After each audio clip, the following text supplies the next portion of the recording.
Ciao ragazzi, grazie per esservi iscritti alla newsletter di 3Power Sport. Sono Marco Padovani e oggi insieme andremo a vedere un allenamento pliometrico per atleti di endurance. Innanzitutto cerchiamo di capire che cos'è la pliometria. La pliometria è una tecnica di allenamento che sfrutta il ciclo di allungamento e accorciamento del muscolo scheletrico allenandolo con gesti esplosivi come ad esempio salti o balzi. Perché questo tipo di allenamento è molto importante per chi corre e in generale per tutti gli atleti di endurance? Primis rende i nostri muscoli più elastici e più abituati a essere sottoposti a delle contrazioni rapide e frequenti. Il secondo motivo per la quale è molto utile allenare la pliometria è la prevenzione di infortuni. Infatti, più un muscolo è predisposto ad essere continuamente contratto e rilasciato in maniera veloce, meno andremo incontro a fastidiosi infortuni. Come sempre, la prima parte del nostro allenamento sarà dedicata alla mobilità articolare dei distretti che saranno poi interessati dall'allenamento stesso, per cui andiamo a scaldarci su caviglia, ginocchio e anche. Per quanto riguarda le caviglie, basterà semplicemente trovare un muro alla quale andremo ad appoggiare i pugni o le mani aperte e andremo ad eseguire un calf raise sollevando tutte e due le caviglie, togliendo una gamba e scendendo con solo una, per riappoggiare l'altra gamba, risalire, togliere l'altra e scendere giù. Per le ginocchia andremo a fare un affondo posteriore dove andrò a fare un passo all'indietro toccando col ginocchio della gamba posteriore e nel risalire su andrò a stendere la gamba anteriore portando quella che era la gamba posteriore in avanti più in alto possibile. Per quanto riguarda l'anca invece torniamo a utilizzare il muro che avevamo usato per il calf raise.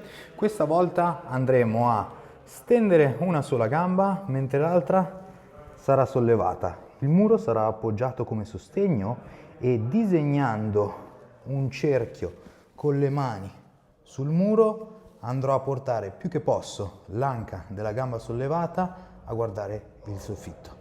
Torno nella posizione di partenza fino a ruotare dall'altra parte. Per alcuni degli esercizi che vedremo oggi avremo bisogno di un appoggio.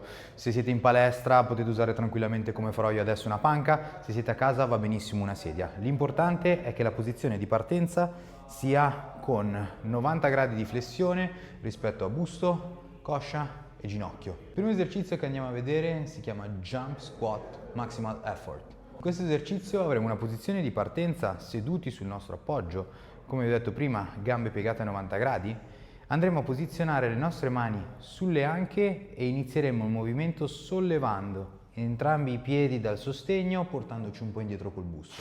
Da questa posizione in un unico movimento andrò a rimettere peso sui piedi e sbilanciandomi in avanti andrò a saltare con il massimo dell'intensità. Volete essere veloci e volete essere esplosivi, per cui a velocità normale l'esercizio somiglierà a qualcosa del genere.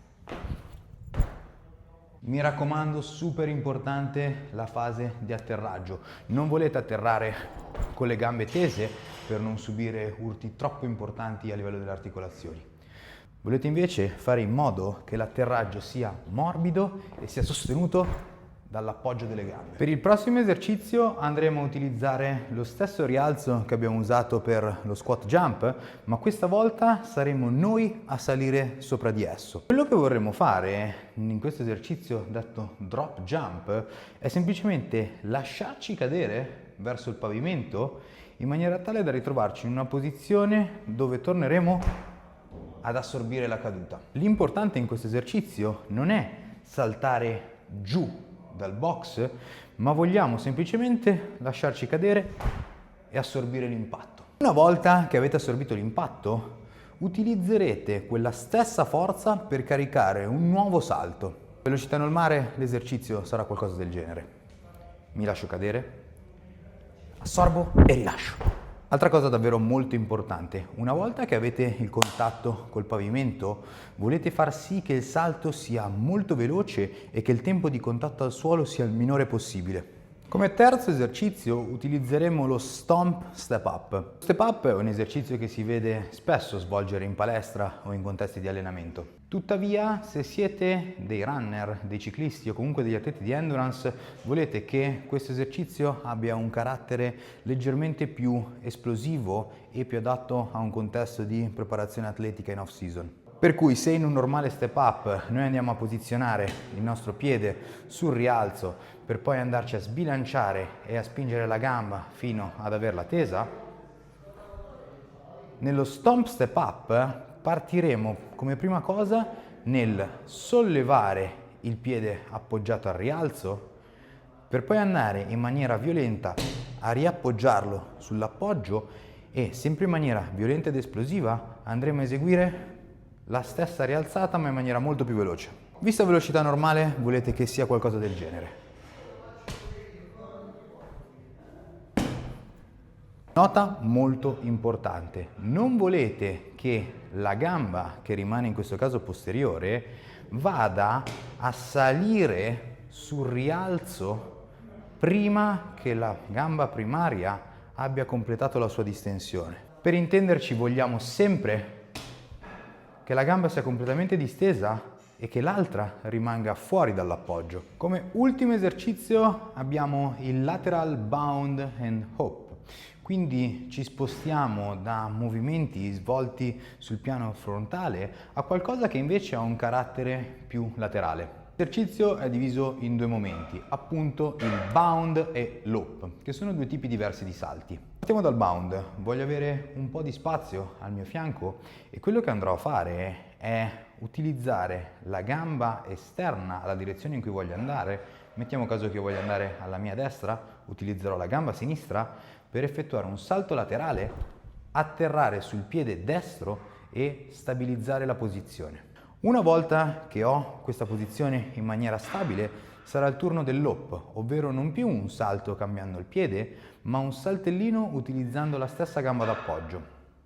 Quindi qualcosa che sembra questo. A questo punto posso tornare a effettuare un altro bound per avere l'appoggio e l'hop nello stesso senso. A velocità normale volete che assomigli a qualcosa del genere. Laterale, alto, laterale, alto, laterale, alto, laterale, alto. Cerchiamo ora di capire quante serie e ripetizioni andare a effettuare per ogni esercizio. Per la mobilità, molto semplicemente, avremo 10 ripetizioni per ogni lato, per ogni esercizio. Mentre per quanto riguarda gli esercizi del workout, utilizzeremo la metodica IMOM.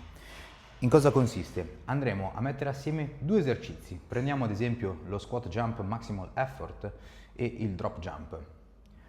Avvieremo un timer e durante il minuto 1 svolgeremo per 30 secondi di lavoro il nostro squat jump maximal effort.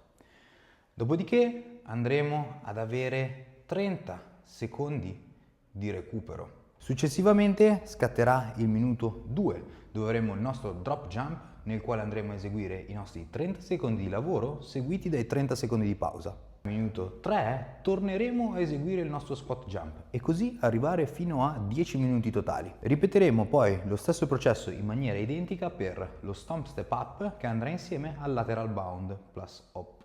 Spero che questo allenamento vi possa piacere e vi possa dare una mano nella vostra off season.